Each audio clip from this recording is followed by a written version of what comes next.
I was very much struck by how the translation of the biblical writings jump-started the development of literacy across the entire world. Illiteracy was the norm. The pastor's home was the first school, and every morning it would begin with singing. The Christian faith is a singing religion. Probably 80% of scripture memorization today exists only because of what is sung. This is amazing. Here we have a Gutenberg Bible printed on the press of Johann Gutenberg. Science and religion are opposing forces in the world, but historically that has not been the case. Now the book is available to everyone. From Shakespeare to modern education and medicine and science to civilization itself. It is the most influential book in all of history, and hopefully people can walk away with at least a sense of that.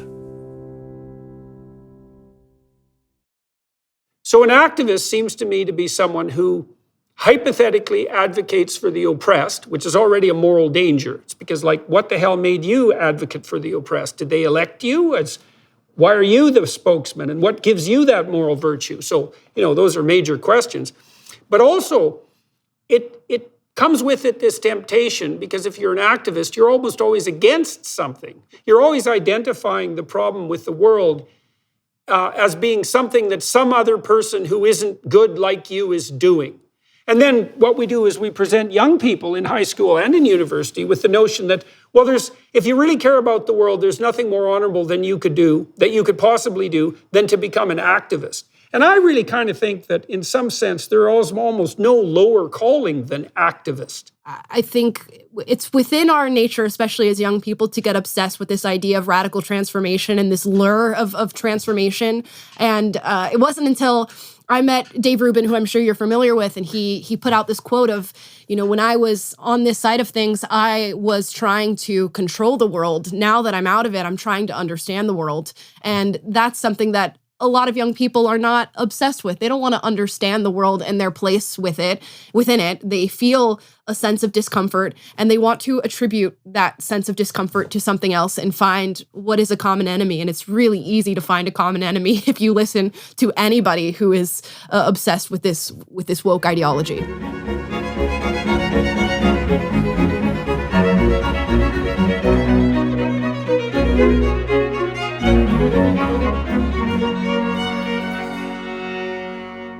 Hello, everyone on YouTube and its associated platforms and podcasts. I'm talking today to Amala Ekpunobi. She was a radical leftist activist as a young person, and has undergone quite a political and philosophical transformation in recent years. And so we're going to talk to her about that and about her work with PragerU today. She's an American YouTube commentator, as I said, working under the PragerU brand. Her channel, Unapologetic, has amassed over 500,000 subscribers in a very short time, by the way, spearheaded initially by her story. Her mother is a left-wing pundit who works on professional fundraising. Amala grew up fully believing in leftist ideology before having a radical change in thought. Recognizing the hate coming from those around her who were tolerant, she made a hard choice to confront her bosses in a leftist organization on these thoughts, and was not only shut down, but belittled by being told, "You don't even realize how oppressed you are." And this was the final straw. From here, she left her workplace, dived into her own education on the founding fathers and the institutions as they were originally designed in America, and how social media works. Using these new skills in tandem, she launched a conservative TikTok channel of all things, and found herself going viral regularly. It wasn't long after she joined PragerU as the host of her own show. Raised in a far-left activist household, 22-year-old Amala Ekpunobi was once a student organizer for the left. Unanswered questions and a search for the truth led her to a complete ideological transformation. Passionately sharing her new conservative values online, Amala became a viral social media sensation. She is now the host of PragerU's popular show, Unapologetic with Amala. She inspires millions of young people every day to discover the truth, defend their values, and lead better lives. I met her at a PragerU gala about a month ago. It's December 2022 at the moment, so month ago would have put us in November. I think that's about right. And I was there talking to Dennis Prager, and she had a speech after me, and it was really quite compelling. And I thought it would be very interesting to talk to Amala on my podcast as a consequence. She's quite young. She's made a bit of a splash online, maybe more than a bit. And so when I listened to her talk, I thought, well, here's someone who seems to have a clue and who's probably going somewhere. So let's find out exactly who she is. And so that's the plan today. I want to get to know her a little bit and to walk all of you through it. So let's start with what you're doing now. You're working for PragerU, and that's a very evil thing to do, as you know full well. And so I'm quite curious about how that came about. And how old are you? I'm 22 at the moment. Right. Okay. So you're not a pup. But you're out of that. You're out of puphood a little bit, anyways. Yeah. So okay, how did you come to start doing videos for Prager? Tell me exactly what you're doing at PragerU. Sure. Yeah. So at the moment, my job title is PragerU personality, which I guess assumes that I have some sort of personality. And what that involves now is I do podcasting and social media content and just talk about cultural issues, today's politics and news from a young person's perspective, and particularly a young conservative-leaning perspective. So that's what I do now. And PragerU found me because I started making videos on the internet about a journey that I had from being what I consider to be a really radical leftist to a now sort of right-of-center person. Right. So you're a conservative personality. Those two words haven't gone together that well during the entire span of my life. So that's kind of a funny thing altogether. And so how often are you making videos for Prager? Every single day we put out content. So we're constantly staying on our toes and keeping up with everything that's going on in the world. And that's our daily life right now, is just looking at what's happening, looking at the conversations that people are having and what's trending, and then hopefully giving a reasonable perspective on it. Right. So how much content are you producing every day? At least, I would say 3 short-form videos that are about 60 seconds long, as well as 1 long-form video that will be anywhere from 15 minutes to an hour. And then we do a live podcast on Mondays, Wednesdays, and Fridays that goes for about an hour. Oh, yeah. Okay. And on the short form, so those are about 60 seconds long? Yep. We'll pick a trending topic or a news story and then just give you a 60-second rundown of what's happening, as well as a little bit of opinion on it. Right. And so what platforms are you using for the short forms? Everything. We're on Instagram, Twitter, YouTube, Facebook, you name it, we're there. Are you on TikTok? Yes, TikTok. I have an up and down relationship with TikTok, as I get banned probably every other week for the content that I put out. Well, congratulations. Being banned by the Chinese communists is always a really good thing. Yeah. We should return the favor in spades. Yes. I agree. Yes, definitely. And so where do you have the biggest following? My biggest following is now on YouTube. My TikTok account is currently banned. That would have been my biggest following at about 640K, I believe. But now we've reached that on YouTube. Oh, well, congratulations. And how fast are you growing on YouTube? Well, we started our channel, I want to say, about in April of this year. So that's how quickly. It's been about 9 months. And you said you were making videos before Prager picked you up. And what platforms were you using for those videos? When did you start doing that? I started out on TikTok, of all platforms, and I want to say I started there at the end of 2019. And I, in a matter of months, managed to amass a few 100,000 followers, because I think I was speaking to a perspective that people weren't used to on the platform. And I have a particular look, being a biracial female. I think that's not to be ignored in it having a factor in me growing so quickly on these platforms. But TikTok is where things really started to take off. Men, is it time to stop mindless scrolling? Time to finally gain that higher quality of life you know you're missing out on? If this sounds familiar, then on January 9th, join thousands of men all over the world to embark on a 90-day journey together in search of a better life. It's called Exodus 90, and it was built to help men enjoy the freedom of becoming who they were truly made to be. Exodus 90 guides you in removing the attachments that are holding you back from a better life. And it actually works. Independent research shows that Exodus 90 men report considerable shifts after the first 90 days, including stronger satisfaction rates in their marriages, more meaningful prayer lives, and dramatic decreases in time spent on their phones. For the past 7 years, Exodus has helped more than 60,000 men build a roadmap for living with virtue in a culture that offers far too many paths to self-destruction. Is it time for your Exodus? We start January 9th. Find resources to prepare for Exodus at exodus90.com/Jordan. That's exodus90.com/Jordan.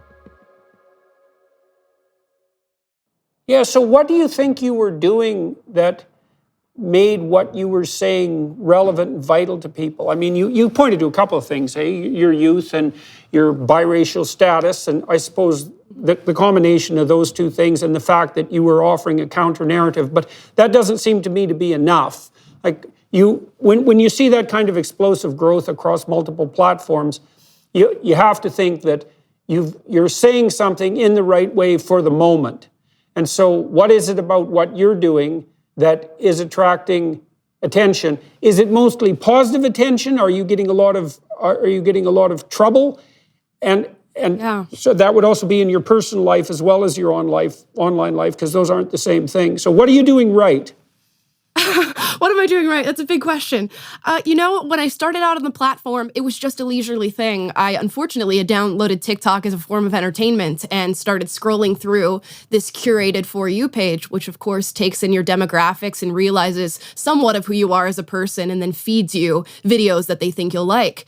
And the videos that I was being fed were just a lot of leftist radical ideology, really reducing me down to my gender, my race, talking about how pivotal it was that I was to be a member of the feminist movement or of Black Lives Matter. And I saw that and thought, wow, it's very interesting that this app took in my demographics and this is what it fed me. I wonder if there's anybody saying anything contrary to this. So one day I took out my phone and I filmed a video talking about how I used to be a former leftist and now I'm on the other side of things, and that part of me sort of died off but spoke to it a little bit, and my videos started taking off purely due to hatred. People were very upset at me espousing these views. I got every single name you can think of for what I was doing, and then with that that's fun. Hatred came.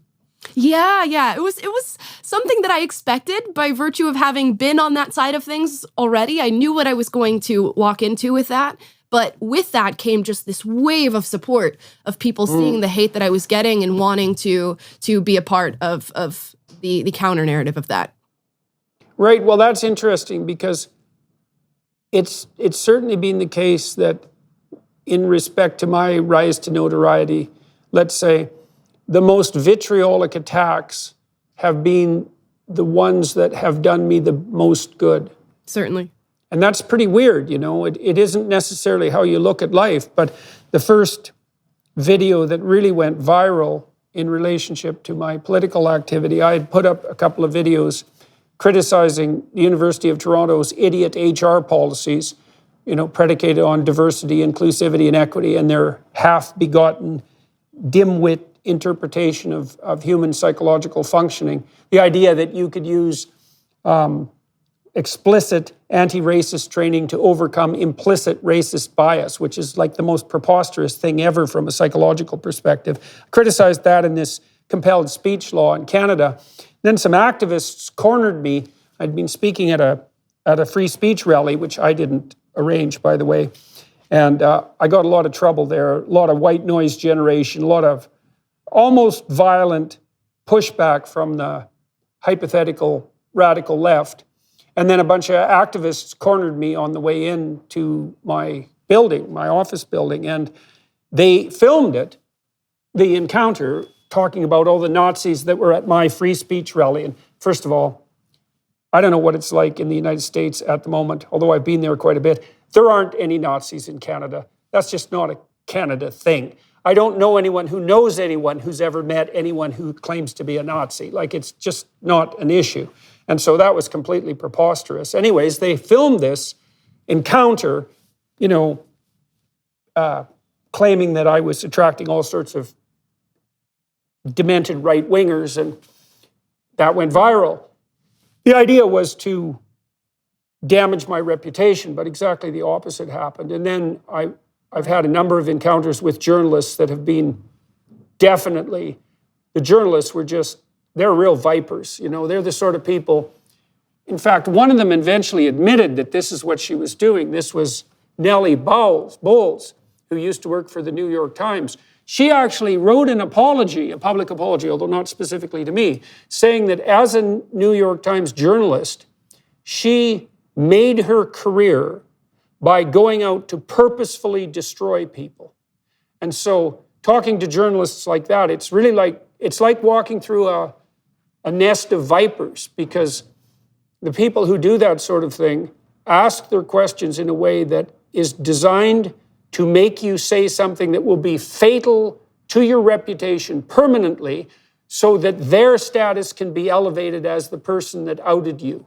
But interestingly enough, just to wrap this story up, is every time that's happened, although it made things shaky for a couple of weeks or a couple of months afterwards, the positive consequences have eventually been far greater than the negative consequences. And so that being attacked, that can be well, first of all, it forces you to get your arguments in line. But it also can be a real, well, as you said, your sense is that had you not been subject to all that abuse, you probably wouldn't have grown as quickly. Yeah, all of the pivotal moments in what has been a very, very short career so far have been when people have come at me with hatred and vitriol and painted this really evil picture of me. And then people who want to believe that and want to see what I have to say in order to throw hate at me end up finding my message and eventually having this reaction of, wow, she's really not that bad. Because I understand the people that I speak out against, I come forward and say, here's why you believe what you believe. And with everything you're seeing right now, I completely understand it because I was there. I'm not going to shout at you about how you're stupid or brainwashed because, that was me 4 years ago even. So I try to approach all the conversations I have with that perspective. So people are expecting to meet this really evil, bulldog, abrasive individual. And then they find my videos and go, oh, it's not at all what these hate comments were saying. It's totally different. Yeah, well, so when this first viral video went out, I already had about 150 hours of YouTube content up because I posted a lot of my lectures because I was playing around with YouTube at that point, trying to figure out how useful it was as a broad communication platform. And so what happened, again, parallels your experience, was people went to check out my YouTube video because they were assuming that I was, foaming at the mouth, and found out that, well, this is actually literally the case. I probably have 200 hours of lectures up, might be more than that now. And the people who've been interested, say, in mischaracterizing me and also in taking me out, haven't been able to find in all of those hours one single statement that even taken out of context would indicate that, I have any of the nefarious notions or motivations that have been ascribed to me. And so what's so interesting about that, it's really powerful in a paradoxical way, because people go looking for you, let's say, assuming that you're some kind of junior monster. So not only do they find out that's not true, they find out that the opposite is true.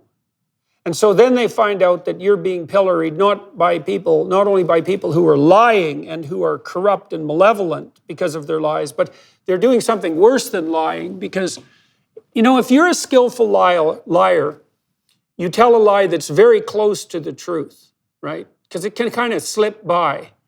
But there are anti-truths, which are different than lies, and an anti-truth is something that couldn't be farther away from the truth if you tried to make it farther away. And so you had the benefit of that, is that you were pilloried by people who were telling anti-truths about you. And then people come and see, oh my God, she's nothing like I was led to believe. And then that starts to raise serious doubts in the back of their mind. It's like, just what the hell's going on here? Because this isn't just a lie. This is the complete opposite of reality itself. So that's very interesting too. It's very interesting to watch that emerge. All right, so you started working on TikTok, and you started to get a lot of hatred and then a lot of attention. What happened after TikTok?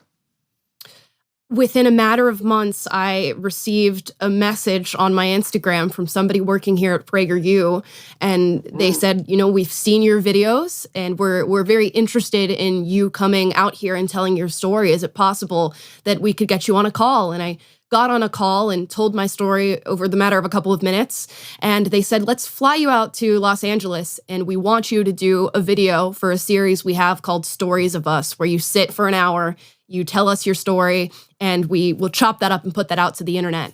And I got here, I met with many of the higher-ups who were working here, and on the second day of my trip was offered a job. And they said, would you like to come here and do this full time? Start making your videos and putting them out on social media, and we'll support you and resource that for you.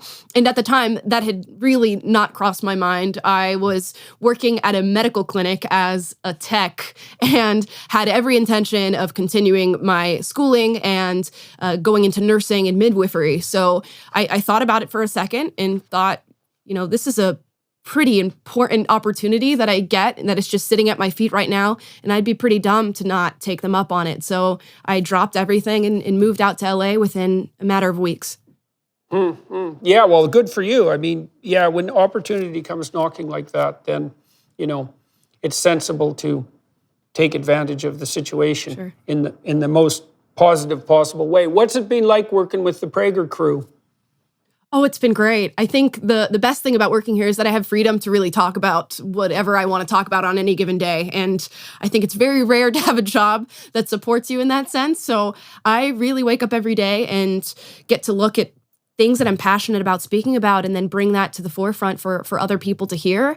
There's certainly a lot of pressure that comes with it, as I'm sure you feel as well. You want to be on the right side of things. You want to speak to things that are true.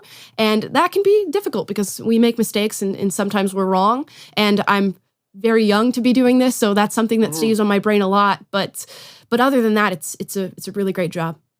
How do you keep your ego under control? Because I know how fallible I am as a human being. I think that's what keeps me in control, and I try to stay hyper aware of my shortcomings and my blinders, and I really approach things with the sense that I could be wrong about anything I'm saying on any given day, and I want to have that sort of care for myself, so I'll give that care to other people, and it really keeps me humble because there's many times where I'm wrong, or I'll come at a subject matter feeling super defensive about it or needing something to be right, and I don't realize that until far later. So I try to keep that in mind whenever I'm doing anything. Start the new year off right with Black Rifle Coffee. Black Rifle has all the best brewing gear, thermoses, mugs, and apparel designed for folks who love country and coffee. Black Rifle sources the most exotic roasts from around the globe. All coffee is roasted here in the U.S. by veteran-led teams of coffee experts. Every purchase you make with Black Rifle helps support veteran and first responder causes. Go to blackriflecoffee.com and use promo code Jordan for 10% off coffee, coffee gear, and apparel. Or join the Black Rifle Coffee Club for automatic deliveries to your door on your schedule. Save 10% with promo code Jordan. That's blackriflecoffee.com, promo code Jordan. Black Rifle Coffee, supporting veterans and America's coffee.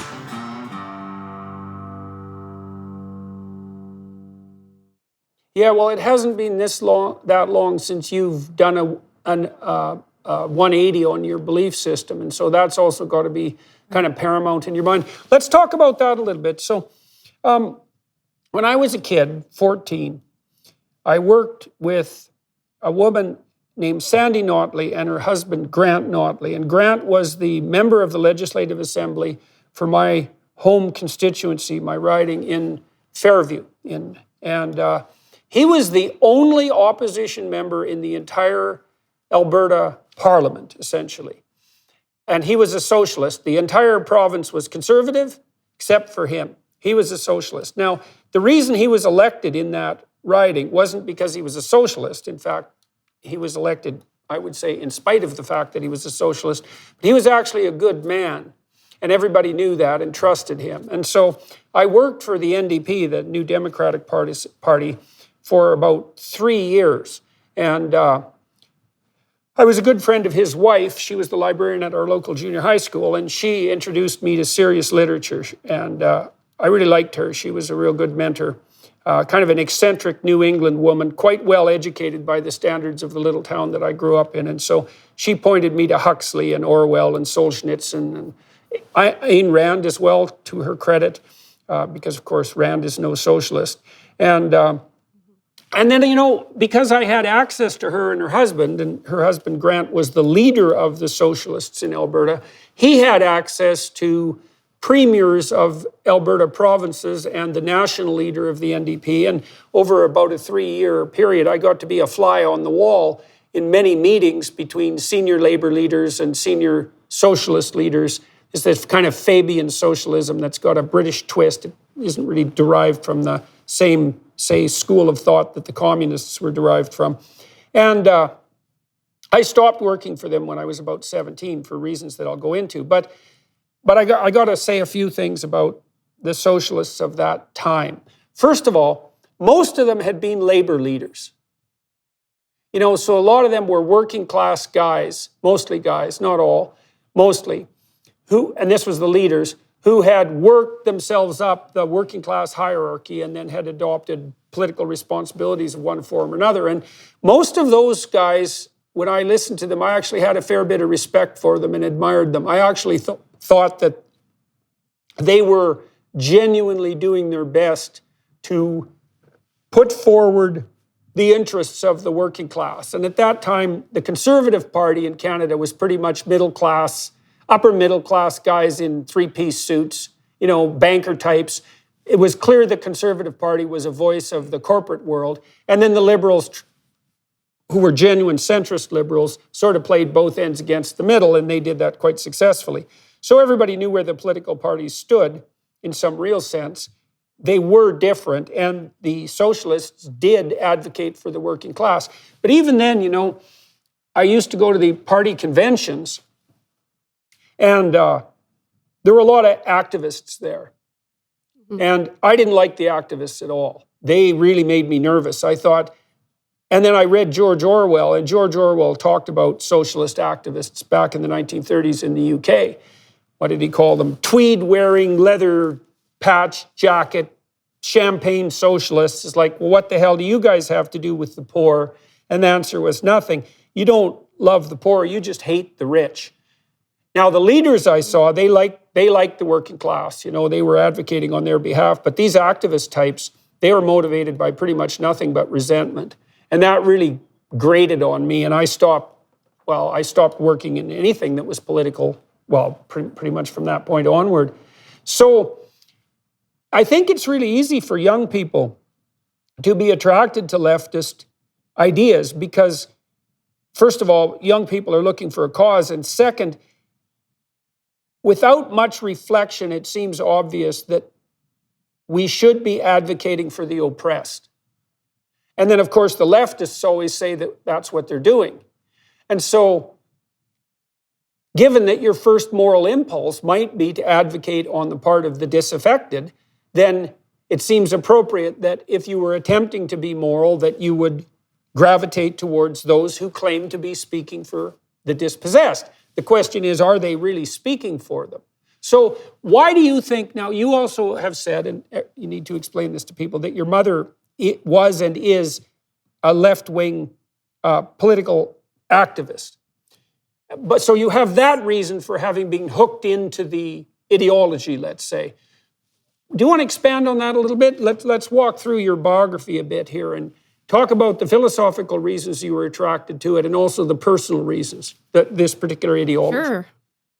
Yeah, absolutely. So I was raised by a single mother for much of my life. My parents divorced when I was around 6 years old. So my mom took care of me and two siblings. And through her single motherhood, really, I was super involved with her work. If we got a day off school, we were going to go to work with mom, and I was going to see exactly what she was doing. And what she was doing was fundraising for a left-leaning organization out in Orlando, Florida. So that was her day in and day out. She's politically quite obsessed with virtually everything that's going on in today's day and age. So I would go to work with my mom, and she would give me markers to write on posters. Little did I know those posters were going to be used in protests that they were staging in the city. So very deeply entrenched in that from a really young age. And my mom happens to be white, which I don't find to be particularly important, but it is important in that she taught me from a really young age that because I was biracial, life might be a little bit harder for me living in this country due to its history and how that history is reflected in the present. So I think more so than doing good for the world, I was attached to this sense of victimhood, and I thought that it was really pivotal to my identity. So I was a really angry young person. I was getting in arguments all the time with kids who knew nothing about politics, about political issues. And I grew up in a very small, rural, conservative town. So arguments were ripe for the picking with anybody I chose.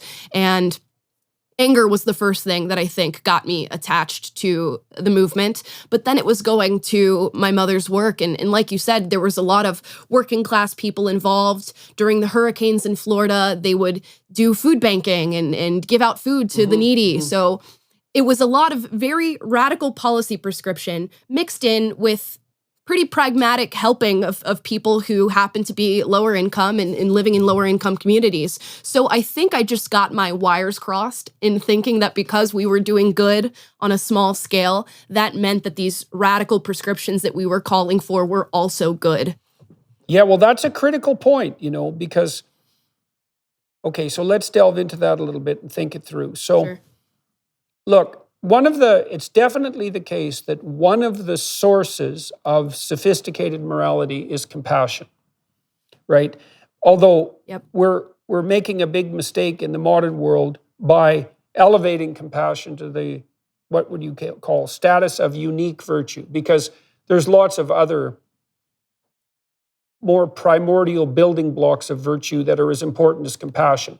So, for example, everyone's enjoined now to not be judgmental.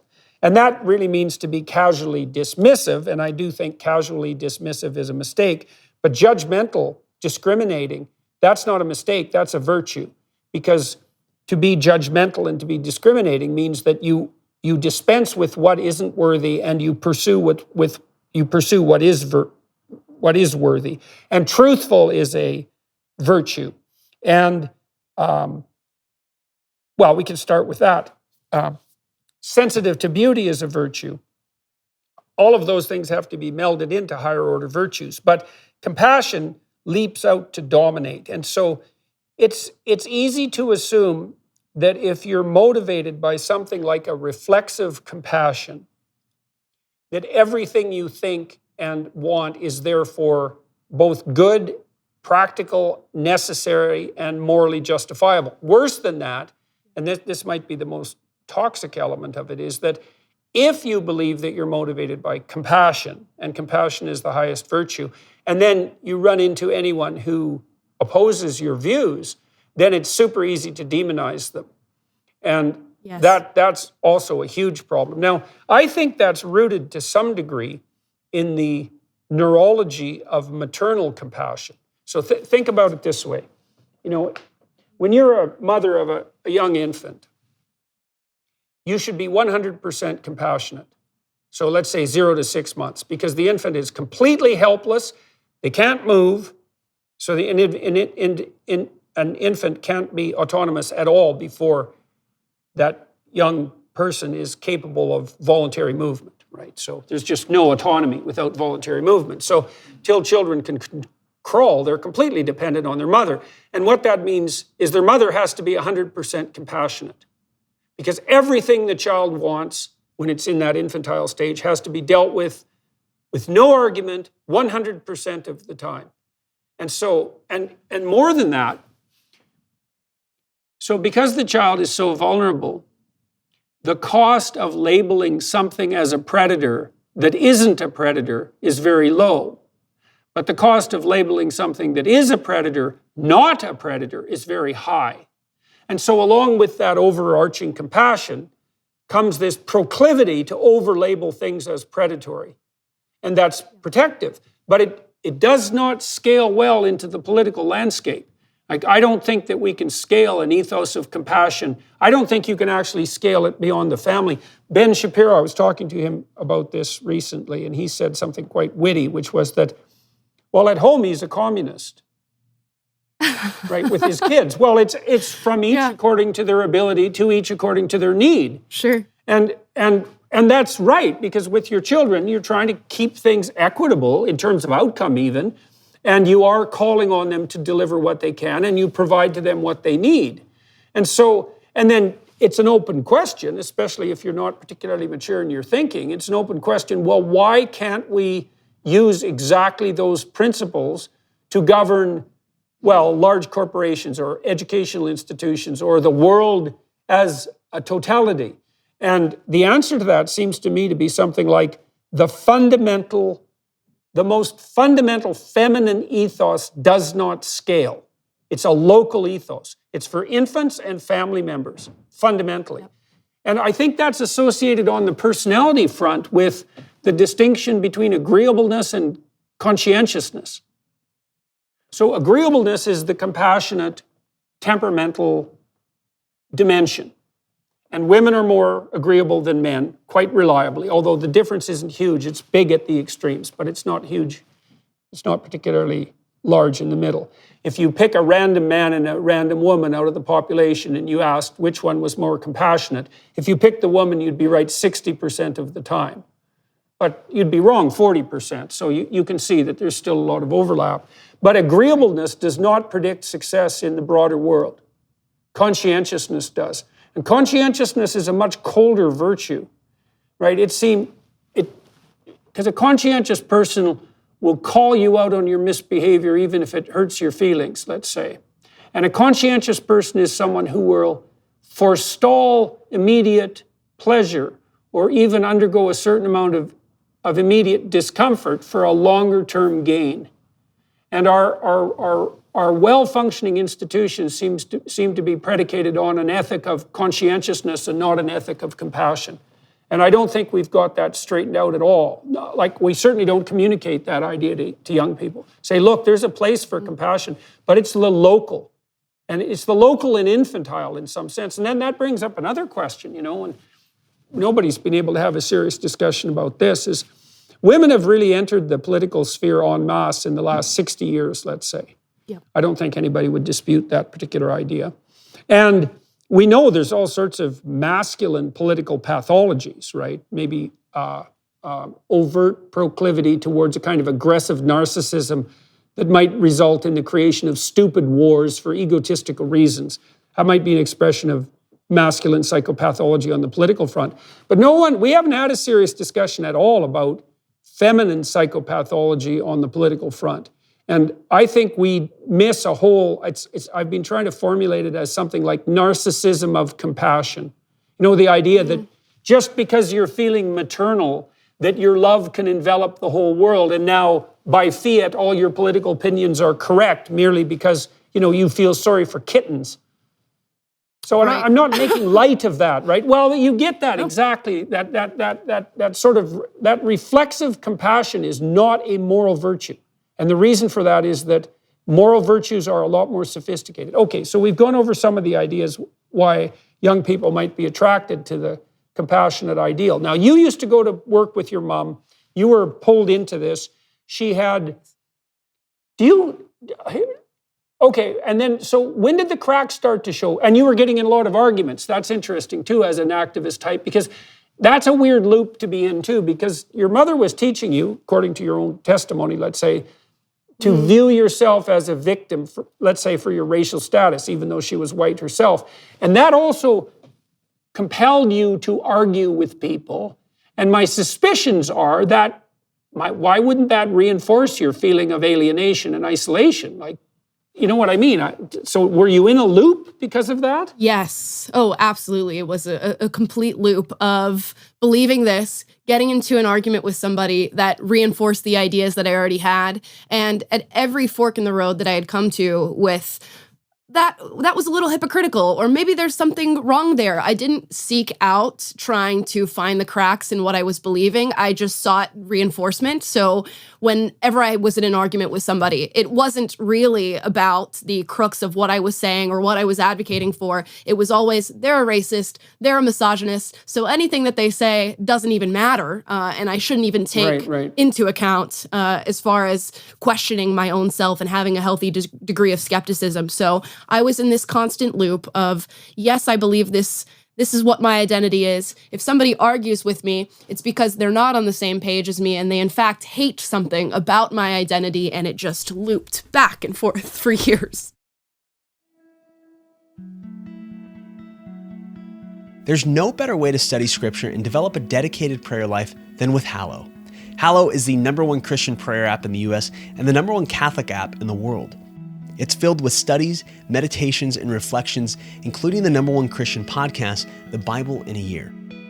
Download Hallow today and try their Advent Pray 25 challenge, a 25-day journey through Bible stories from both the Old and New Testament leading up to the birth of Jesus.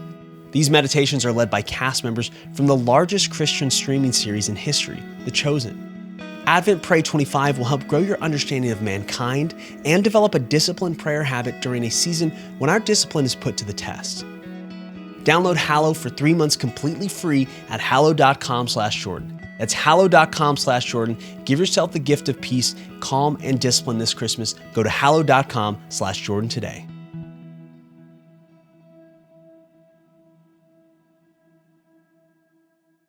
Well, people who are listening might be asking, well, why should you subject your own beliefs to criticism?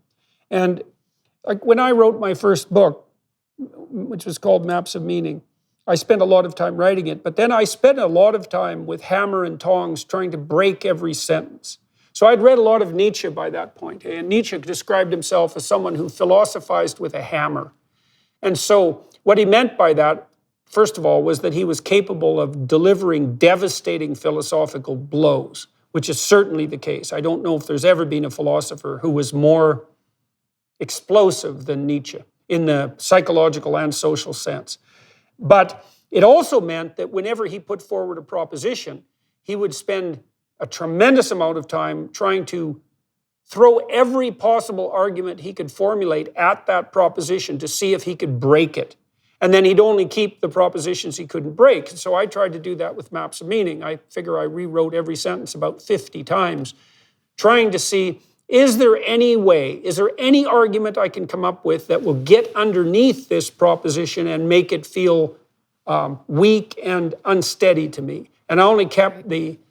Now, you might say, well, why bother with all that? Why not just be comfortable in your beliefs? And the answer is, look, there's going to come in your time in your life, for sure. Might happen every day to some degree, where what you believe and how you predicate your actions is going to be subjected to unbelievably severe stress. And that might be in an argument, or especially if the argument gets vicious and intense, or if it's a long-term argument in a relationship, or it might be that you encounter something tragic in your life. If your beliefs aren't stress tested, like in some serious manner, then they're going to fall apart just when you most need them, and then you're going to be in serious trouble. So finding yourself in one of these loops where you don't test your beliefs and you just discount everything that might be a challenge because of the hypothetical, quasi-satanic nature of the person who's questioning you, means that you're allowing yourself to live inside a house of cards, essentially. And then as soon as you are stressed, in some real sense, you're going to just fall apart. Now, you said you were miserable and angry. And so was that most of the time? Yeah, it was most of the time, and that could have been due to other factors, but I do think what I believed was really a part of that, and the lack of true testing of what I believed. I think a lot of people misconstrue a test with having a cause of stress, and I think the more you test your beliefs, the more comfortable you will be in them. So now I'm way more comfortable going into back and forth with people and debating, whereas before I wasn't. And I think it's because I was really insecure in what it was that I believed, but so confident in espousing it and just so strong in being really forthright. I was the person who would wear those activist t-shirts to school every day, knowing that it was going to rile people up and that it was going to cause some sort of discussion to happen. So what really had made me upset in the life that I was leading was just waking up every day looking at the world through this lens of injustice. You know, every cross look was racist. Every off comment was misogyny. And when you view the world that way and you're looking for those things, not just saying that you believe that they are real, but looking for them, everything you see is going to be that thing. So the world was a really evil place. Right. Well, you also put yourself in a position. Yeah, that's interesting too, because you put yourself in a position then when casual interactions, let's call them microaggressions, for lack of a better word, and casual misunderstandings are instantly elevated in your perception to the status of high moral crimes. So it isn't just that someone's annoyed at you or someone's just having a bad day. It's that you're dealing with a racist or a misogynist, right? Which is a core evaluation of their character. And I can give you an example of just how bad it was, because people will think about things and go, well, that probably was a microaggression, and that probably was racism. But I was so obsessed with it that as a kid, I had learned that if somebody wanted to touch my hair, which was very curly and very odd for the place that I was living in because I was surrounded by a lot of white people with straight hair, I was told that if somebody asked to touch my hair or somebody came and wanted to look at my braids, that was racism being played out in real time, and that they were trying to express how different I was and really belittle me. So this would happen all the time to me in school. Kids would walk up and go, "Oh, I love your curly hair. Can I touch your hair?" And that was evil to me. That was racism shining right in my face. So you can imagine probably how bad that was for me, believing these things as a young person. Yeah. Well, that's definitely. Now, interesting that tone of voice that you used there when you were talking about those kids that would come up to you, when you mimicked them, the way you mimicked them was by what would you call it? Acting out the vocal intonations of a curious kid, not as someone who's being mean. And so, what do you now think those kids were doing? How do you look at and what do you think would have been a better way for you to look at that when you were a kid? Oh, the best way I could have looked at that as a child was, oh my gosh, somebody is displaying interest in me. How wonderful a thing that somebody saw something that was different to what they normally saw and felt the need to point that out and to ask me about it. They were genuinely curious about how my hair came to be this way. And if I had viewed the world in that light, I would have been such a happy little child. And unfortunately, I had the exact opposite experience. Yeah, I read a great book a long while back called Bullying, What We Know and What We Can Do About It. And, we have this idea that bullies find kids who have something abnormal about them and then target them because of that abnormality. But this gentleman, Dan Olweus, great psychologist, pointed out that at least 75% of kids have some obvious, let's call it, deviation from the norm that could be picked out by a bully. It could be something as simple as wearing glasses or having red hair or being a little short or being a little tall or being a little thin or being a little fat. You can just multiply the peculiarities endlessly. And that in and of itself isn't enough to generate bullying. The bullies tend to focus on an identifiable anomaly, but then they're looking for kids who overreact when they're teased a little bit. And then it's that combination of sensitivity, hypersensitivity to provocation, plus perhaps an anomaly that makes someone into a bully victim. And so, well, you can kind of see there, you had this situation where there was something about your hair that made you identifiably different, but the kids could have been both testing you and checking you out in a curious way, and then whether that would spiral into something that would be true bullying and intimidation would be dependent to a large degree on your own reaction. Yeah, and I've I've struggled with for a long time of just going back and taking accountability for my part in things. And when I went through this journey of realizing, oh, maybe I don't believe in this leftist sort of woke dogma, a lot of that time I spent blaming other people. Why were people teaching me these things? What institutions were at play when it came to me getting this information? And I took no accountability for my part in being susceptible to the information and what made me want to believe these things. Why was I ripe for the picking as far as a person who was willing to fall for some of the stuff that I was hearing? And that's still something that I'm thinking through to this day. Well, you did say something interesting, and this is probably worth diving into too. You said that despite the fact that your knowledge was shallow, well, you're not very old, and you weren't, 10 years ago particularly, you weren't very old. Despite your knowledge being shallow, and despite it not being your knowledge, you were very confident about displaying it, and displaying it in some sense proudly. And, pride has always been regarded as one of the cardinal sins. And so it seems to me that part of what set you up for this, apart from the characteristics of your particular background, was also that there was something in it that was an appeal to, like, a prideful narcissism, right? And I'm not diagnosing you as a narcissist, right? Sure. Don't get that wrong. I'm really not. I'm trying to understand why. Well, as you said, Carl Jung said, that every projection needed a hook, and so you always have to ask yourself, even if you were enticed down the garden pathway by woke educators and by your own mother to some degree, what was it in you that helped you respond in a way that made you even more vulnerable to that kind of propagandization than you might have otherwise been? And you said you wore these shirts proudly, you were looking for a fight in some sense. So what do you think was at the bottom of that pride? What were you taking pride in?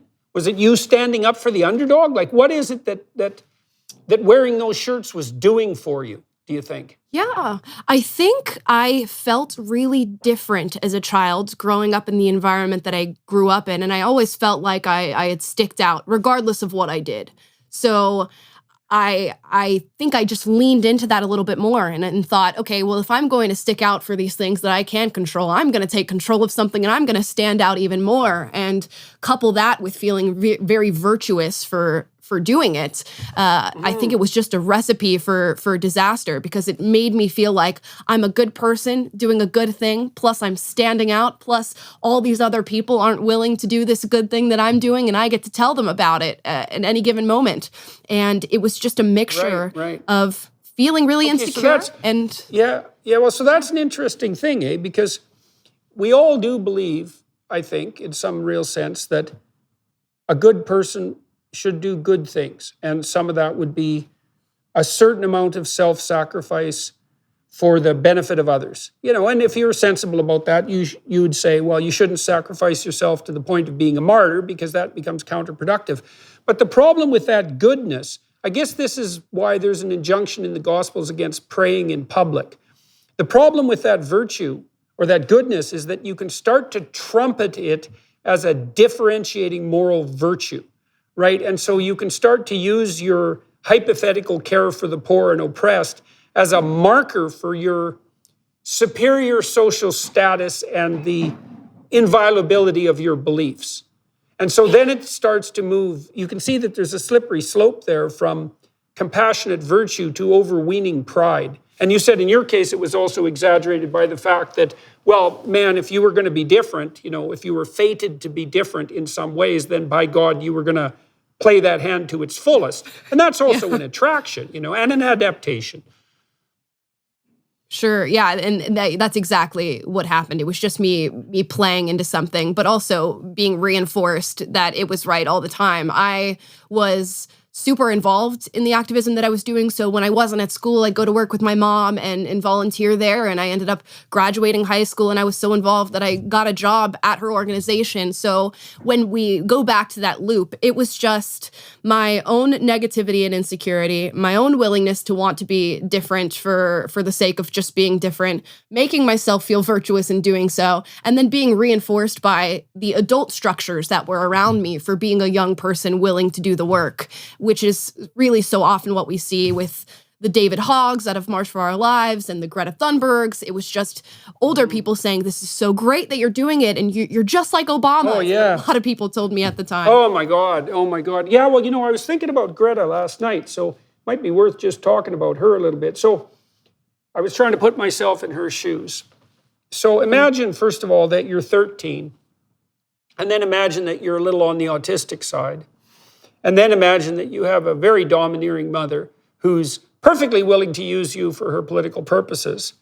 And then, so now she's instilled this terror into you that the world is coming to an apocalyptic end, and that there are evil and malevolent forces conspiring to make that happen. And that basically constitutes the entire patriarchal structure of Western civilization and all of its industry and all of that. So that's the background you come out of. And now you're 13, and you start to parrot some of your mother's ideas. Of course, they're not really her ideas, but they're ideas that have possessed her too. You start to parrot them. Okay, and then what happens? You're 13. Well, what happens is, like, 50-year-old adult male leaders all over the world fall at your feet and treat you like you're the Oracle of Delphi. And so then what the hell do you think if you're 13 and confused and a bit autistic and your mother's a bit domineering? You think, oh my God, all these things she's telling me that are so terrifying must be true, because all these well-positioned men who run the world are treating the revelations of my childhood fear as if they're so important that they should be broadcast on every news station and should start to become fundamental government policy. And so, like, how the hell would you possibly respond if you were 13, except with a massive magnification of your terrors? Like, oh, the world's in such bad shape that I, the 13-year-old autistic child from Scandinavia, now seem to be the leading oracle in the world on the environmental and economic front. It's so sad for her. Like, I can't imagine how someone in that situation couldn't be on the edge of existential terror constantly. Yeah, I relate to her a lot. And, I feel a lot of compassion and sympathy for her mother as well, because from my perspective with my mom, having gone through this really twisted journey of having to come to her and say, you know what, that stuff that I learned when I was younger really did have a negative effect, and here's how. And her just being shocked in that, oh, I'm so, I thought I was doing the right thing. I thought I was doing the compassionate thing. And I thought I was alerting you to the snake that's sitting out in the front yard. And that's my responsibility as a mother to do that. So I feel for Greta's mother. I feel for her. And I also feel for the people who look at a young person and say, look at this young person leading the way and using the power of a 13-year-old, which is just really very much misplaced to push forward a movement. But it is just a twisted cycle. Yeah, well, I mean, she's in an impossible situation because I don't see how she could possibly question herself or her doubts, given the unbelievably overwhelming response to her revelations. So she's in an awful situation. Okay, so we talked a little bit about the role that your own temptations played in setting you up for this propaganda, although you were pretty much surrounded by it too, which is, that makes it also very difficult to, let's say, escape from. So how old were you when you started working after schools at your mom's organization? And then how old were you when you started working for her full time? I was 15 when I had started volunteering and 17 when I started working full-time. Okay, and you did that after you graduated from high school? Yes, as soon as I graduated from high school, I thought, no college for me. Let's make myself a full-time activist. and that's what I did, yeah. Right, well, okay, a couple of things there. So another thing that really used to bother me at the universities, and I started to discuss this with some of my professional peers just before it became impossible for me to continue working at the university. We have this idea that we tell young people all the time, and I really do think this is an insidious invitation to their prideful narcissism, that first of all, that they should be changing the world, which is a lot to change for people who haven't even been able to live independently yet. And also that if you do want to change the world, which is what you should do and what you could do, the way you do that is by being an activist.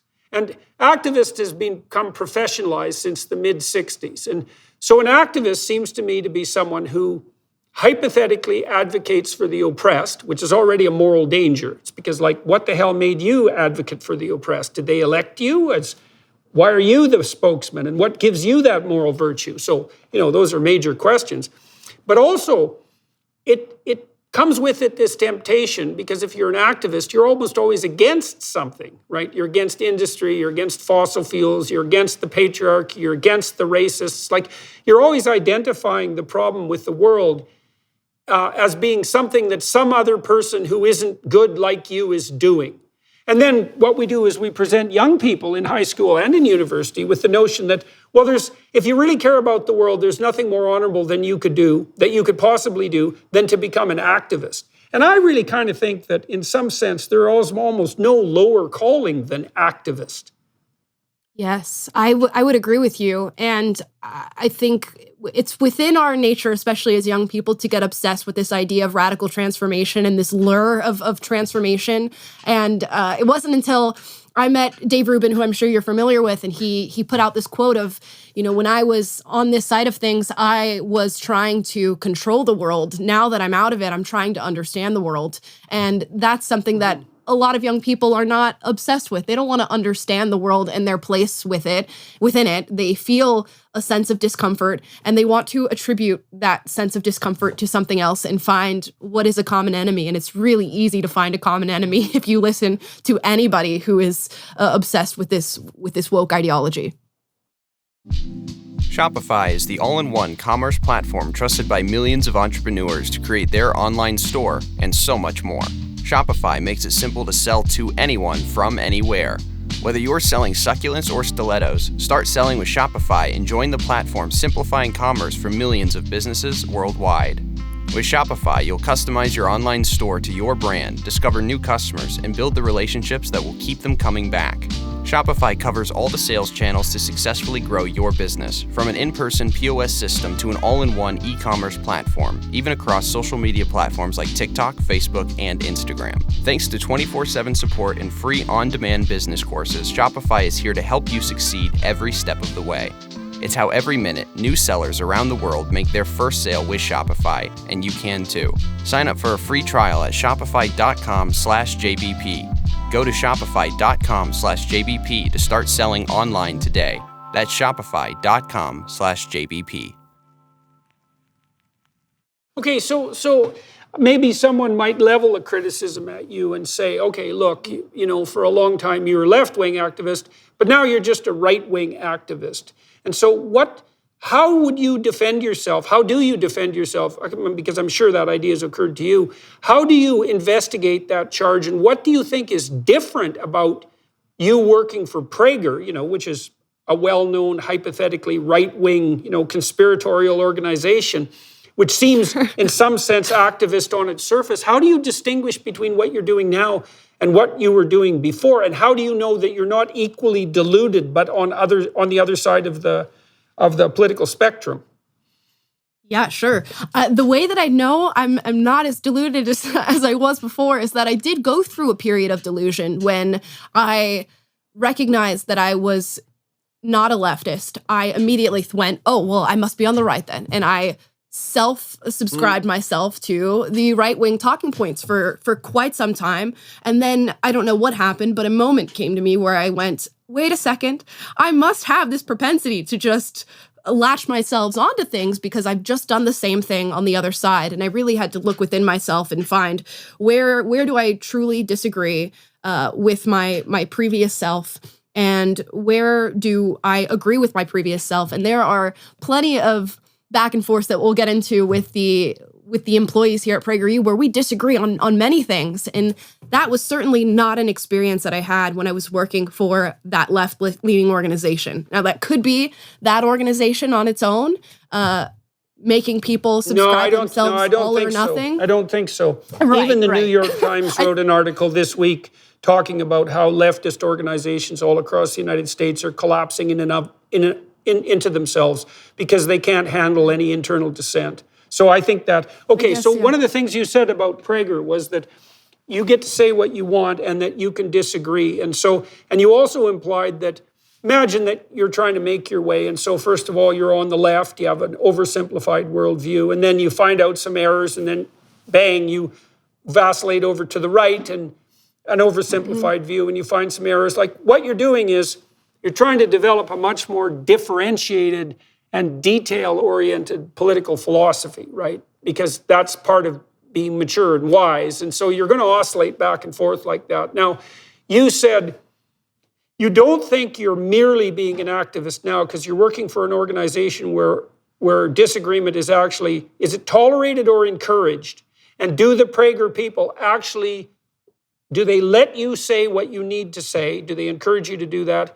And how do you know that you're not just pulling yourself into alignment with their views for instrumental reasons? I mean, people have asked me the same questions about my work with the Daily Wire, let's say.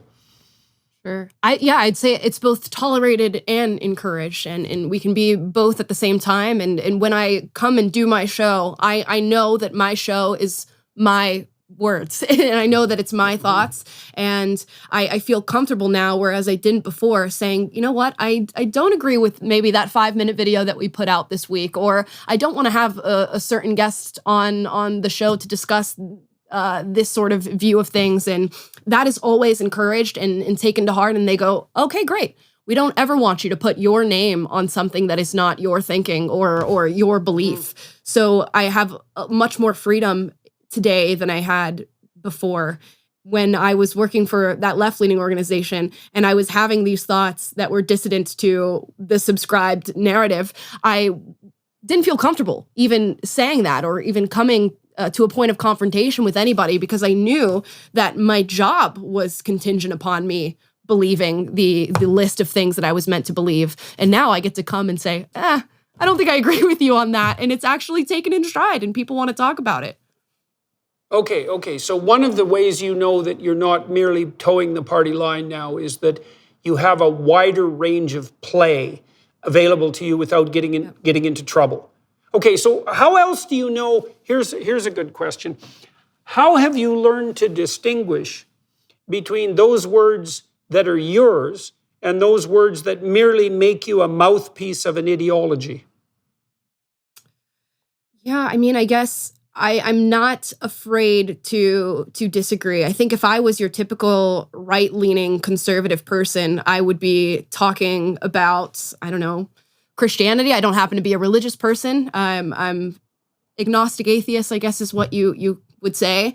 And I always just try to take in information and really deduce down where people are right, where people are wrong on both sides of things. Like, I'll take in both narratives, both the left and the right, and see, okay, where are they right on this and where are they wrong and why is that the case? And on the right, where are they right on this and where are they wrong and that's the case? And I take it upon myself to hopefully be even-handed in criticism of both sides. So there will be episodes that conservatives watch my show and they go, I absolutely do not agree with anything you said, and here's why. And there's episodes that I put out where leftists disagree with what I have to say. So I don't know that I have a particular process for discerning whether or not I'm truly using the words that come from my own mind, but I can certainly tell that with reaction to the content that I'm saying that, well, I must be saying what's true to myself because I'm pissing off two groups of people equally.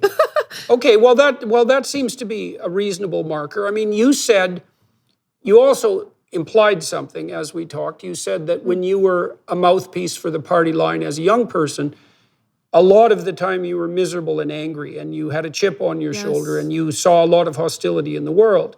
And there isn't any evidence of that in the way that you conduct yourself, certainly not in this discussion and not when I saw you on stage. Like, you don't seem to be carrying around a lot of bitterness and resentment. And so, I have this byline on my email response, truth is the antidote to suffering.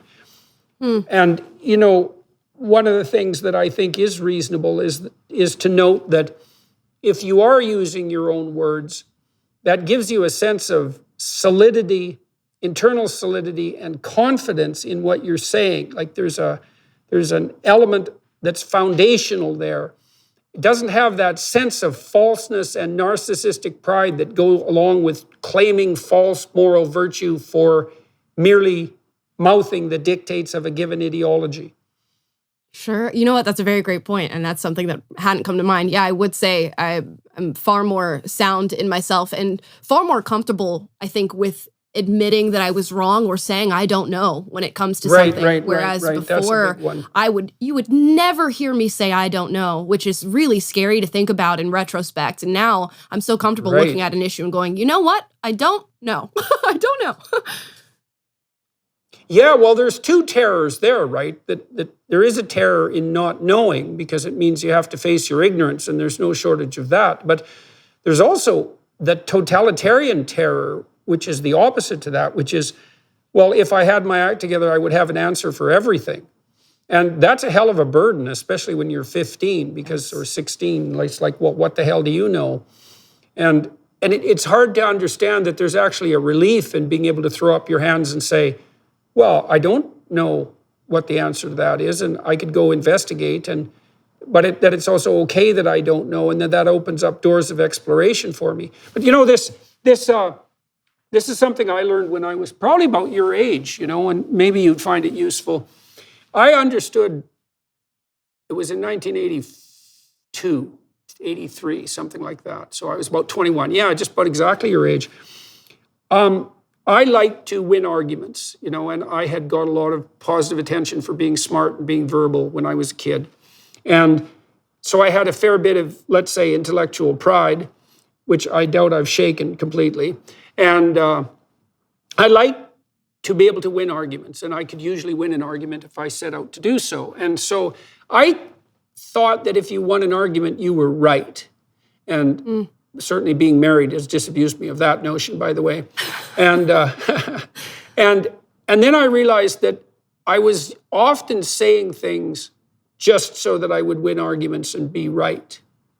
And then I also noticed that when I was doing that, I had a deep sense of falsehood and disquiet, right? And I felt that when I was really paying attention, I could see that doing that made me weak. It made me weak and defensive and prideful and narcissistic, all of those things. And then insistent that I was right and kind of totalitarian. And so then I started to listen to what I was saying and to feel it out. Now, I was reading Carl Rogers at the same time because I was starting to get interested in the clinical world. And he talked about the necessity of authenticity. And he believed that your actions and your words should be in alignment. But not only that, that your physiological being and your words should be in alignment. He said if you paid enough attention, you could tell when you were, let's say, not being true to your core self, something like that. And for me, that manifested itself as a sense of weakness. And so I kind of learned to feel my way along. I always think about it as sort of trying to imagine you're walking across a giant swamp and there are stones under the surface, but you can't see them in the murky water. But you can feel them out. So you can feel where you could step. You could take the next step and find solid ground. And you can do that with your words.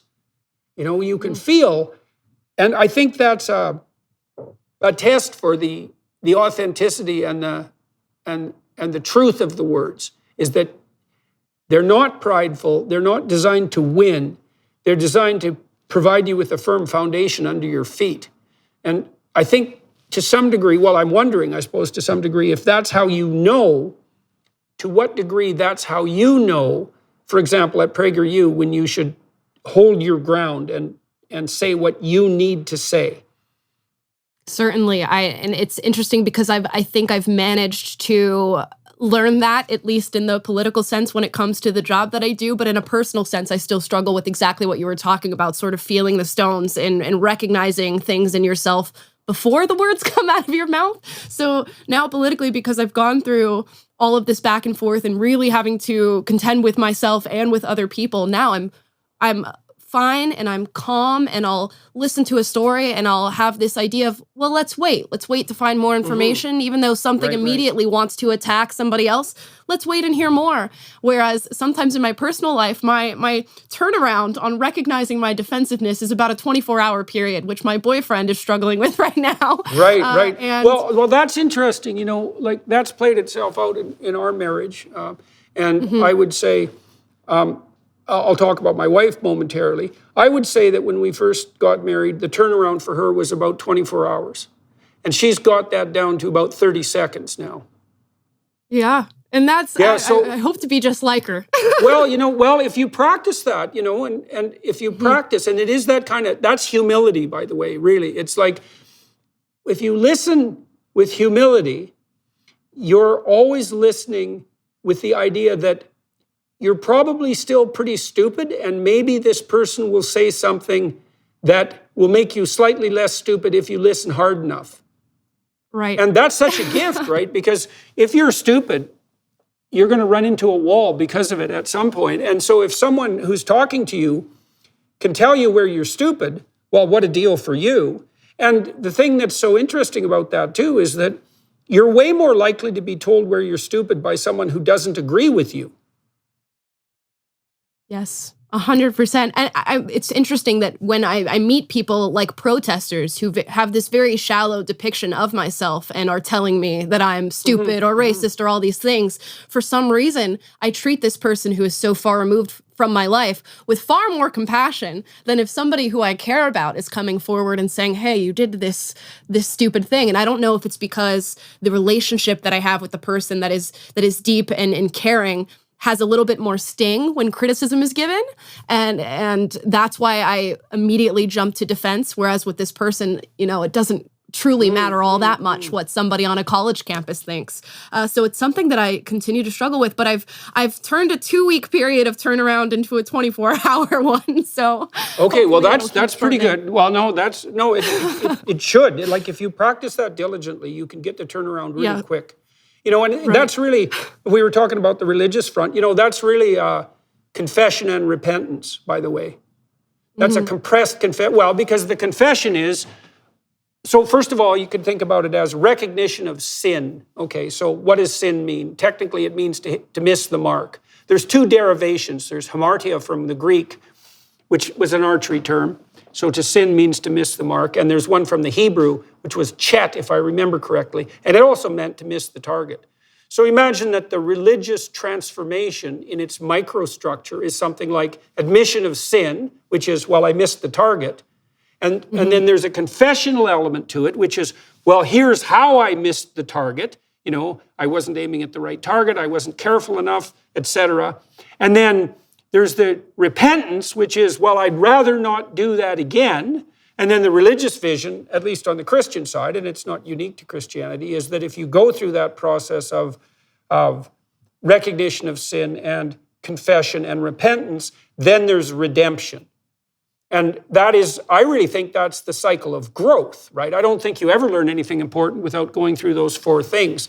That's sort of been routinized and made mythological in the religious context. But it's a useful thing to know, because that's a place where the learning that you're undertaking and your explicit description of the learning and that religious system of ideation, that's a place where they dovetail.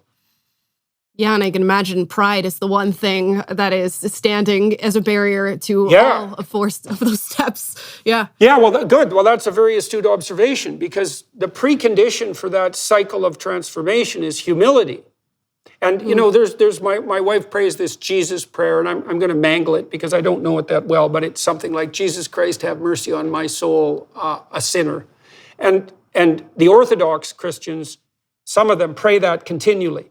And you might say, well, what exactly are they doing? And the answer is, well, they're trying to remind themselves that they're stupid and fallible. And you might say, well, that sucks, because who wants to be reminded constantly that they're stupid and fallible?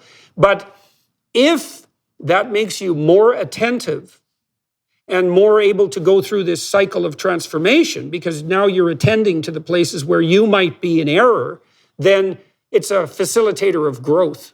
And it is a facilitator of growth to understand that there's a lot more possibility in what you don't know than there is power in what you do know.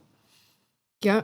I'm curious, did you ever struggle with pride getting in the way by virtue of having the job that you have? Because so many people are looking to you and taking in your words as very much right in this very dedicated fashion. Did that ever come as a barrier in your personal life with your own arguments? Well, I think that I was fortunate, in some sense, because I didn't become well known till I was pretty old. Like I was in my mid-50s, and I'd been a professor at Harvard and at the University of Toronto for 20 years. And so I had a pretty good reputation among my students.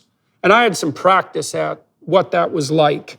And then I developed a bit of a media following in Ontario, and I got a bit of experience on the broader social landscape before things burst forward around me. Now, so I was older when this all happened, and that was helpful. But I also, as I indicated in our conversation, I started to sort a lot of this out when I was about your age, and I realized that I had a lot of intellectual pride, and that's the problem with being smart, is that when you're smart, because you get a lot of positive attention for it, it's really easy to overvalue it, to confuse intelligence with virtue, and to confuse the fact that you're intelligent, let's say, with the idea that you're valuable and good. And that's dangerous because it means that people who aren't as intelligent aren't as valuable and good, and that's not a very good conclusion to draw. But it also draws you in a prideful way. And like I said, I like to win arguments, and I always thought, well, if I won the argument, I was smarter and better. And I realized around your age that not only was that not true, like seriously not true, because just because someone can't formulate an argument doesn't mean they don't have a point. This is something you definitely learn when you're married. Because your partner might be upset with you and unable to articulate it, and you might be able to mount a pretty damn good defense, but they still might be right, and you should listen. So, because maybe they'll stop you from falling into a pit. But I also started to understand, too, that in that intellectual pride, well, the figure of Lucifer and Satan, Lucifer in particular, so he's a variant of the idea of what's satanic and evil. Lucifer is the morning star and the spirit of enlightenment. And Milton characterized Lucifer as God's highest angel gone most spectacularly wrong. And Lucifer is like Scar in The Lion King. Scar's smarter than Mustafa, but he's alienated and isolated and bitter. And part of that's intellectual pride, a huge part of it. And there's a tremendous intellectual pride in the totalitarian impulse.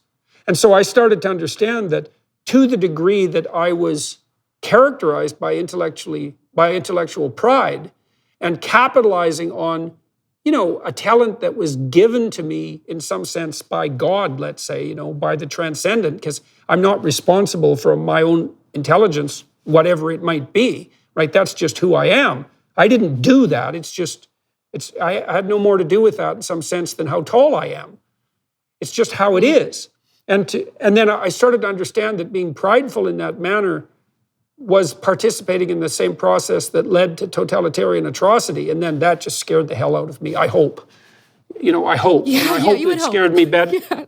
Well, I hope. Well, you do hope. Well, Yeah. My house for years was covered with Soviet paintings, these realist paintings. And a lot of them featured Lenin and Marx and Trotsky, a lot of the real intellectual acolytes of the communist movement. And they were huge paintings. Some of them were 9 by 12. And literally my house was covered with them. And, much to the chagrin of my wife to some degree, although she played along. But part of that was to remember, to remember how attractive these totalizing ideologies can be, how much of a temptation they are to pride, especially allied with something like compassion, and how unbelievably brutal and terrible that is. And so I try to have that in the back of my mind all the time. I want to step forward carefully. I don't want to fall prey to that intellectual or moral pride. And like I said, I'm old enough, so I think I can handle it. And then I would also say, I have a lot of people around me who keep me in check. I have good friends, many of whom have had incredibly successful careers, extremely intelligent people and capable and blunt. And if I deviate, some of them on the left and some of them on the right, and if I deviate, they phone me and say, I don't think you handled that very well. You should get your act together, and then we fight about it. I did a video with Greg Hurwitz and Jonathan Pajot about the tweets that got me banned, where we tried to delve into the utility and morality of my behavior. Twitter makes you impulsive, and I can be impulsive on Twitter, and I made some nasty comments on Twitter, and I spent a lot of time talking to my friends and my family about, was that straight and right, or was it prideful and impulsive? And so I have lots of people around me who help, and then I'm hoping I'm terrified enough of where intellectual pride goes to, to keep my ego in check. Sure. And there's also this element of being a person who thinks you're always trying to do the right thing, and trying to do the right thing is different from doing the right thing. And I've learned that very recently. And as far as having people who keep you in check, it's been majorly important for me as well. I mean, I've been with a man for a year who now, whenever I do something that is wrong or could even be misconstrued as wrong, he goes, "Hey, I saw that you did this thing." And having so much of your life being filmed, which I'm sure you're accustomed to, it's really something that you have to keep in mind, because one 30-second moment you've had, which would normally be seen by nobody, can be seen by millions, and you will be held to that belief or that statement for the rest of your life, whether or not that's a rightful thing to do or not, with the cancel culture that we're dealing with right now. So to have somebody there to say, "You could have said it this way," or "I know what you meant to say, but here's how it could have been done better," is just such an important thing to have for everybody. Yeah. Well, there's advantages to that. I mean, I've been required, let's say, to temper my public behavior in a more civilized manner since I've been in the situation that you described, so there's two elements to that. First of all, if I'm ever rude to anyone who knows me, who knows of me, first of all, they will never forget that for the rest of their life, and they will tell everyone they know. Yep. And you don't need that to happen very many times before your reputation deservedly takes a major hit. So I do my best to be hyper alert when I'm in public, in places that I might be irritated normally, like airports and so forth, because I really don't like airports. And not that anybody particularly does. But it is kind of useful to be called to be on your best behavior all the time like that. But it is definitely useful to have someone around who is watching you and helping you, modify your behavior so that you aren't being impulsive and prideful any more than is absolutely necessary. Yeah, you're going to be in a rough situation, because you're really young, and you do have to, assuming that your career trajectory stays upward, which seems, reasonably probable barring catastrophe, you're really going to have to watch yourself constantly. And so that could be good, but it's not nothing to have to do that. We'll be back in one moment. First, we wanted to give you a sneak peek at Jordan's new series, Exodus. So the Hebrews created history as we know it.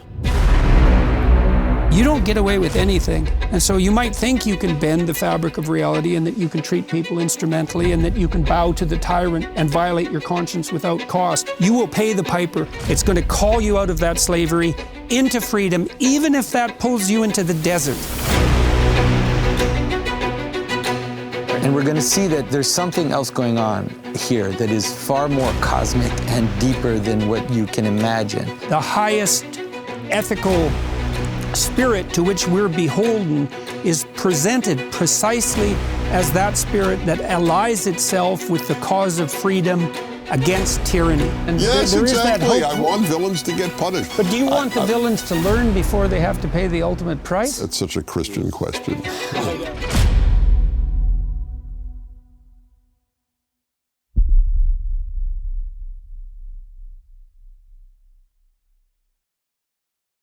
Yeah, I think the moments where I'll find the most pressure in it is probably when we're doing live shows, because you never know what's going to come out of your mouth for the most part when you're live. And I have been known to be a very fast-paced person, and that is helpful and hurtful in so many ways. But as far as meeting people, you spoke to something interesting. There are times where you meet people in your most uncomfortable moments in life. And there have been moments where I've been at the hospital seeing a loved one, and someone walks in and wants to say hi, or a nurse or something like that, and it's just so interesting to have to take that in and go, well, this is a moment, and you have to make this moment for this person, despite what's going on in your personal life. And there's something so powerful about having to do that as a person, not to step out of the realm of humility, but it's very meditative to take on an uncomfortable moment and make it comfortable for somebody else. It's a very powerful thing to be able to do, and a skill that I hopefully have learned. Yeah, right. Well, it'd be a good skill for everyone to learn, because the idea there is something like you are required to be good regardless of whatever tragedy happens to be unfolding in your life at the moment. And I think that's right. I mean, part of the reason that people are inclined not to be good, so they become resentful and bitter, is because terrible things have happened to them. And that's genuinely the case. Now, you can blow out of proportion something and find a reason for resentment, but lots of times people have been really hurt. And you might say, well, don't I have a reason to be resentful and bitter? And the answer is, bloody well right, you have a reason to be resentful and bitter. And it might be a good reason, but two things. First of all, that doesn't mean that you get to stop trying to be good. And second, it also doesn't mean that everybody who's had a rough time is now no longer good. Now, in my life, I've met lots of people because I was a clinician and a professor. And now, I met literally hundreds of thousands of people. But I learned at least 25 years ago that it's often the best people who've been through the worst things. Now, if you go through something terrible, it can really embitter you and take you out and make you malevolent. And you have your reasons. But I've met people who had lives so brutal that they're almost beyond imagining, who were so deep and good that it was literally a miracle to meet them. And I met a lot of people like that. I had people in my clinical practice who were just, Jesus, I had this one woman, she didn't have anything going for her. Like, her family was utterly insane. Her mother was a delusional alcoholic schizophrenic whose boyfriend was paranoid and used to torture her to death about being possessed, literally possessed. She was very intellectually impaired. She was overweight. She was unattractive. She dressed like a street person. She had a rough life, man, in every way. She'd been in a mental hospital inpatient ward for like years. And she came to me hypothetically because she was afraid of other people. She used to kind of walk up to people like this. She was so shy she couldn't even look at people. And it turned out that the real reason she came, this outpatient clinic that I was working at a place called the Douglas Hospital, she'd been in an inpatient ward. And man, the people in those inpatient wards, they were so devastated. They'd been there for like 30 years. These were people who hadn't been let back on the streets during deinstitutionalization. And so it was like Dante's Inferno walking through those wards, man. And One Flew Over the Cuckoo's Nest had nothing on that place, I tell you. And she had been in that ward, and she had a dog that she took care of, and she had this idea that she could take her dog out for a walk, and that maybe she could take some of those inpatients out for a walk. And that's why she'd come to see me. So you had this woman whose life was, Jesus, man, she was facing an impenetrable wall everywhere she looked, and yet her attitude was, I've met some people who had it worse than me, and maybe there's something I could do to help. It was stunning. Yep. And so those type of people that you meet are so powerful. Yeah, well, the fact that you're suffering doesn't justify your immorality. And that's, you're called upon to act nobly regardless of your catastrophe. And not only is that's that a good thing to learn. Better for the world, it's going to be better for the world around you, and it's going to be better for you. I mean, I don't know that this has been studied or anything, but feeling hatred and being super reactive or sensitive to things that have gone wrong in your life, I truly believe eats away at your body and mind as a person. And all the people that I've met who have been the most powerful in my life have had some of the worst things happen to them. And they approach people with a smile, and they are calm, and they are collected in some of the worst moments you could possibly imagine. And to be able to master that as a person, I think, is probably one of the most powerful journeys that I will go on, or anybody will go on in their life. Well, it has been studied, I would say, to some degree. It depends on how broadly, in some sense, it depends on how far you can see the research extending. So here's an example. There is a trait, neuroticism, which is sensitivity to negative emotion. And that's anxiety and pain, let's say. And people differ in their sensitivity to those at baseline. One of the things that makes people more neurotic, so experience negative emotion, is self-consciousness. And so really what that means is, literally what it means is, the more you think about yourself, the more miserable you are. And so that's worth knowing. So if you're always wondering how the world's treating you, and if you're a victim, and if you're always concerned about your emotional state, you will be miserable, because those concerns are the same thing as being miserable. And so there's that bit of research that bears on this issue, but it's also the case that we know that if you take a stance in life that's predicated on the idea that what you're doing is voluntarily confronting a challenge, then that's completely different psychophysiologically, neurologically, pharmacologically. That's completely different from having a stress thrust upon you. So if you're an active contender, you're actually a different psychophysiological organism than you are if you're a passive recipient, even if it's the same level of challenge. You know, and that'd be the difference between stress and challenge. That's clearly documented, all the way to the cellular level. Okay, so sitting in the ice bath willingly is better than having ice water thrown at your face. Well, what I'm hearing. Well, in fact, they're not only different, they're opposites. So, and the ice bath idea is an interesting one. I mean, Wim Hof, who's the world's master at ice baths, I mean, he's been plunging himself into cold water for decades, and he is so resistant to cold and so in control of his autonomic nervous system that it's kind of miracle. And so, you know, we actually don't know the limit here.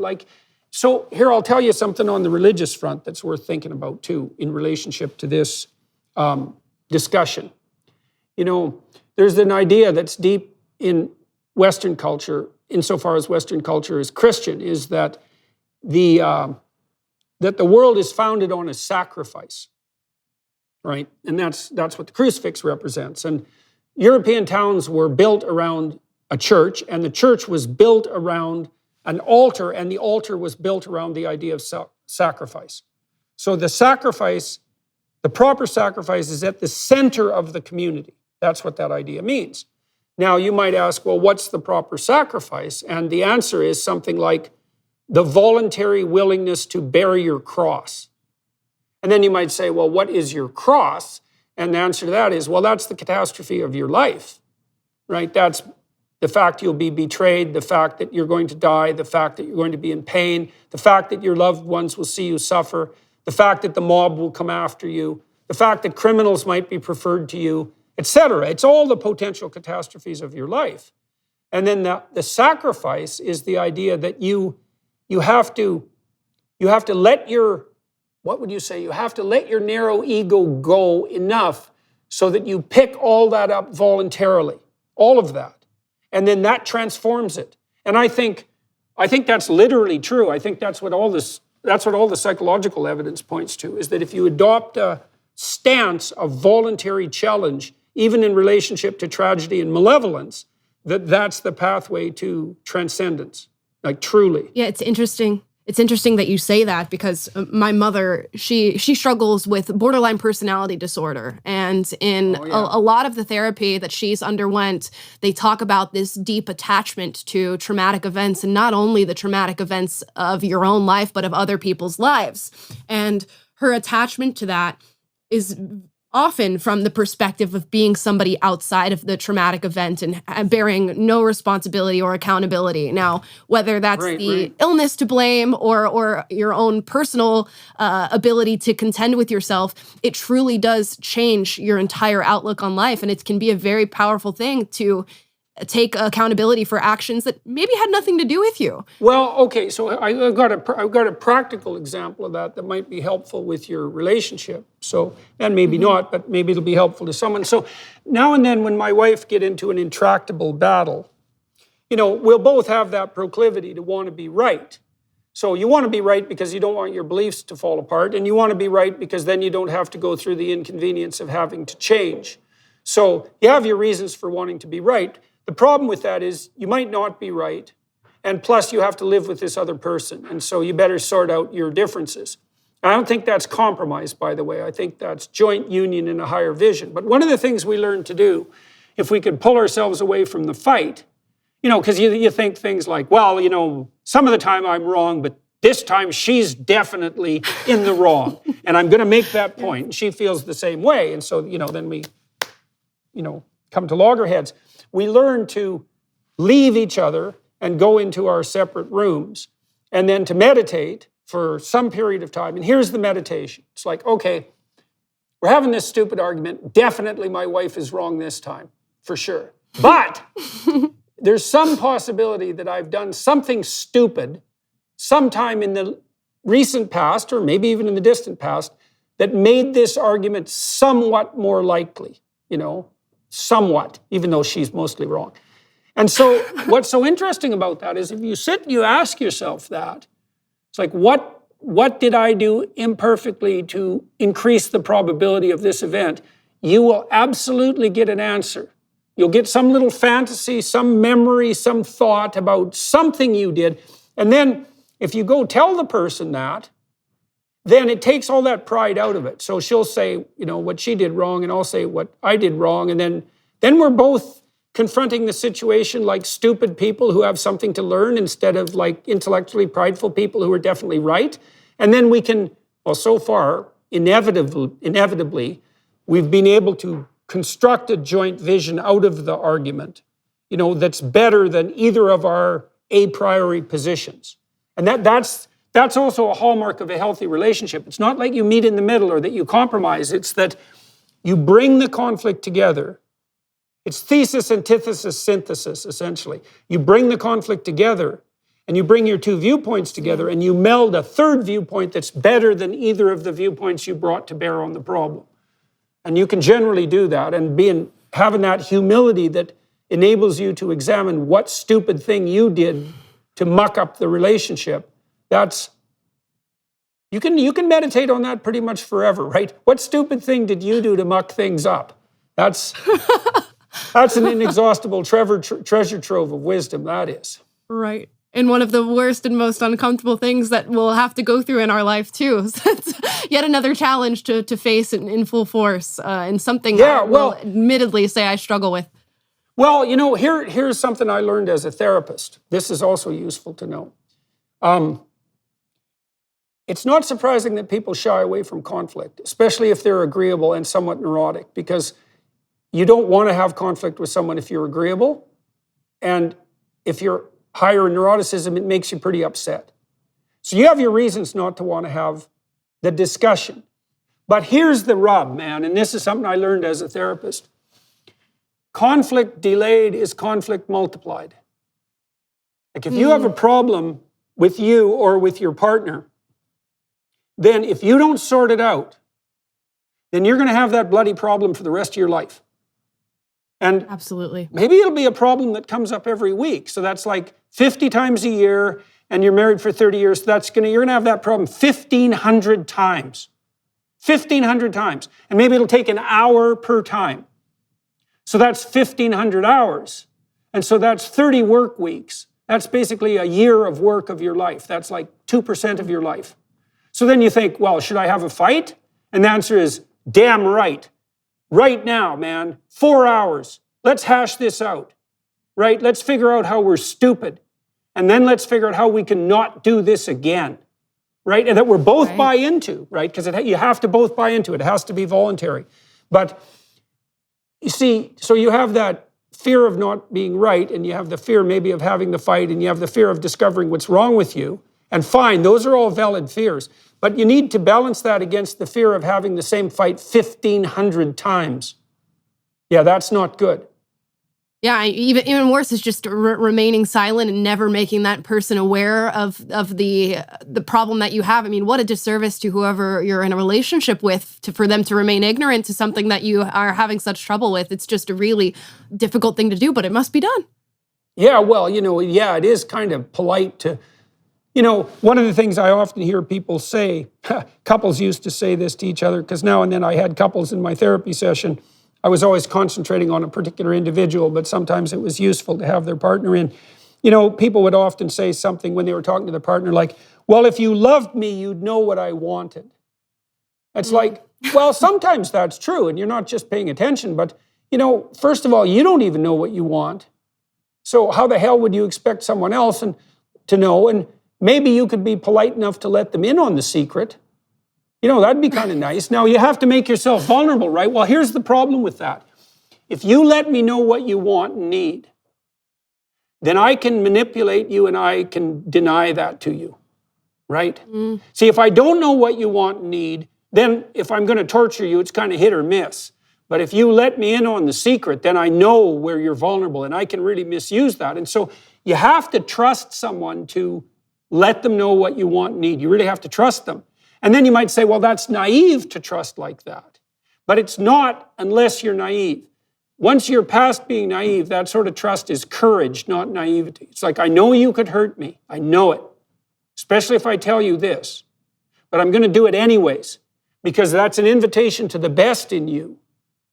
Right? And then maybe we could sort out this problem. And maybe, you know, you'll have the same luxury with me. You'll be able to tell me something that you need and want.